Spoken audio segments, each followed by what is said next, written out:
Assalamualaikum warahmatullahi wabarakatuh. Siapa yang kangen sama bolu pandan jadul resepnya nenek-nenek kita zaman dulu?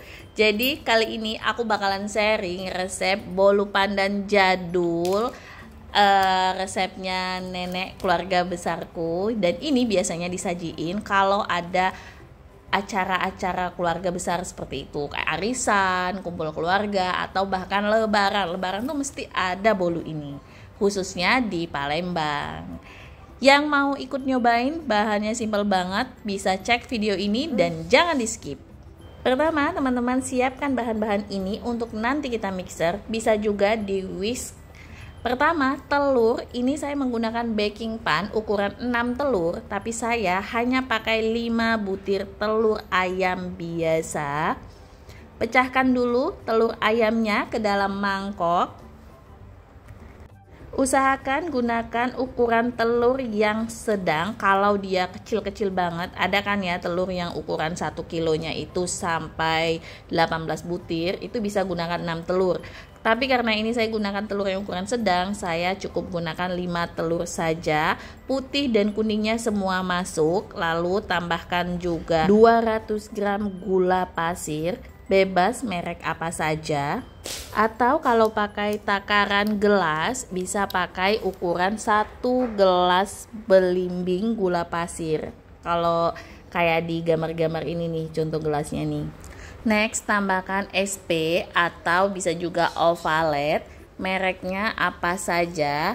Ini takarannya 1 sendok teh atau setengah sendok makan seperti di gambar ini.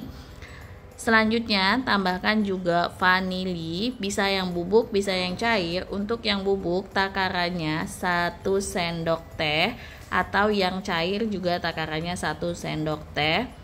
Di video ini ke skip ngerekamnya, jadi teman-teman bisa tambahkan vanili itu ya, buat kasih aroma wangi yang khas bolu.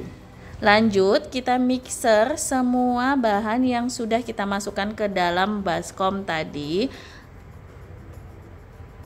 Waktu mixernya kurang lebih 20 sampai 30 menit tergantung dengan jenis mixer atau merek mixer dan kecepatan mixer yang teman-teman gunakan. Selain pakai mixer, teman-teman juga bisa pakai whisk untuk proses mengadukan ini hingga nanti adonannya ini menjadi warna putih dan berjejak. Saya menggunakan mixer merek Electrolux sehingga waktu yang saya butuhkan itu kurang lebih hanya 20 menit. Kalau teman-teman menggunakan mixer yang ada tatakannya, sambil menunggu adonannya mengental dan putih berjejak, teman-teman bisa memanaskan margarin atau mentega. Setelah 20 menit kurang lebih, adonan akan berubah warna menjadi putih seperti ini dan nanti dia akan kental berjejak. Bisa seperti di video ini contohnya. Jadi ketika diangkat, adonannya tidak langsung jatuh ke bawah, jadi dia lebih kental. Kalau sudah, matikan mixernya, lalu kita masukkan bahan-bahan selanjutnya, yaitu mentega atau margarin yang sudah dicairkan 1 bungkus. Mereknya terserah, ini saya menggunakan merek Vilma, boleh gunakan Blue Band atau Simas atau yang lainnya. Ini dicairkan dan dimasukkan ketika kondisinya dingin. Jadi kalau teman-teman itu pakai hand mixer seperti saya, sebaiknya proses pelelehan ini dilakukan di awal. Jadi sambil menunggu itu dingin, teman-teman bisa membuat adonan ini. Jadi ketika adonannya sudah jadi seperti ini, tinggal dimasukkan saja dan mentega cairnya itu sudah dingin. Selain mentega cair, teman-teman juga bisa menggunakan minyak goreng, beratnya kurang lebih 200 ml.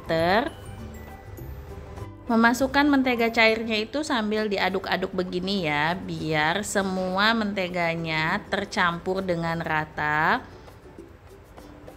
dan tidak ada mentega yang mengendap di bawah.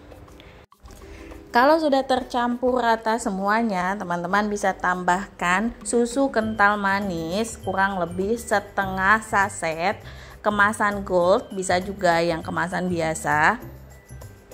Aduk-aduk lagi sampai susunya tercampur rata. Kalau teman-teman suka bisa juga ditambahkan susu bubuk Denkau 1 saset saja. Tapi ini kebetulan lagi kosong di rumah, jadi saya skip susu bubuk Denkaunya. Next, kita tambahkan terigu. Terigunya ini bisa pakai tepung terigu protein sedang atau tepung terigu protein tinggi.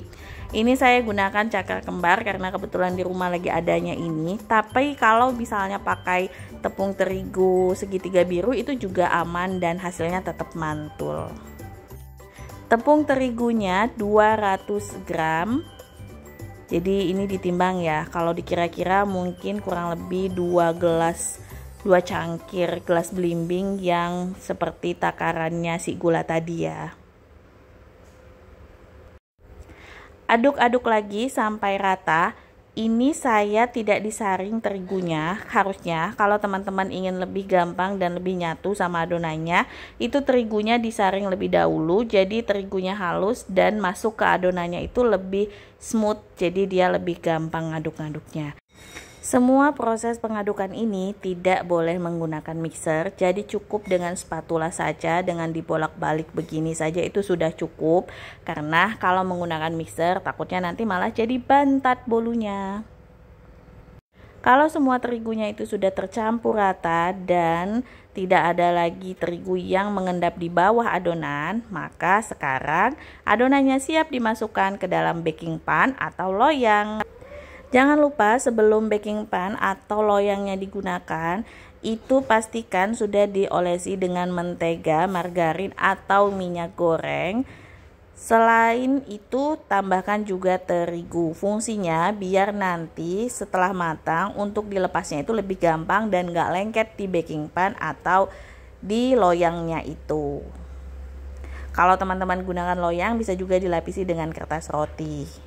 Next, kita bisa masukkan segera adonannya ke dalam sisakan sedikit adonannya tadi. Untuk nanti kita beri pewarna, boleh warna hijau, coklat, selera teman-teman ya.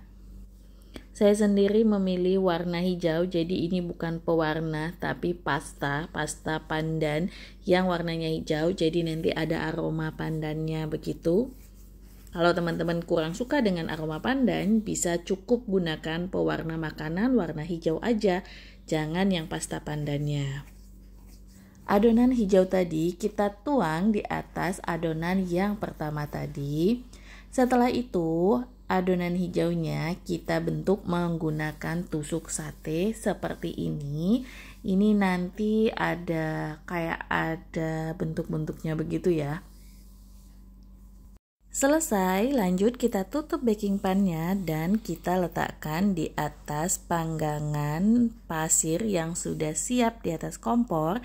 Sebelumnya panggangan ini dipanaskan terlebih dahulu biar proses memasaknya lebih cepat dan merata.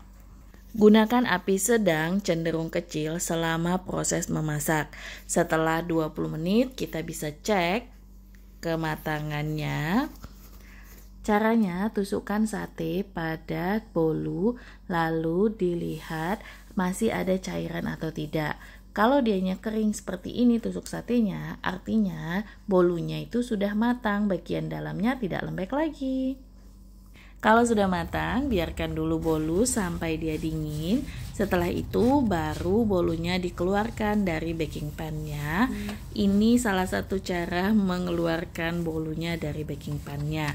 Karena tadi baking pan-nya itu sudah kita olesi minyak dan kita beri terigu, proses ini tidak terlalu sulit. Jadi cukup digesek, dimasukin spatula seperti ini. Insya Allah nanti ketika dibalik itu bolunya bisa langsung keluar. Terima kasih sudah menonton video ini. Semoga video ini bermanfaat buat teman-teman. Silahkan di subscribe, like, dan share video ini. Kalau video ini bisa kasih manfaat buat teman-teman semua.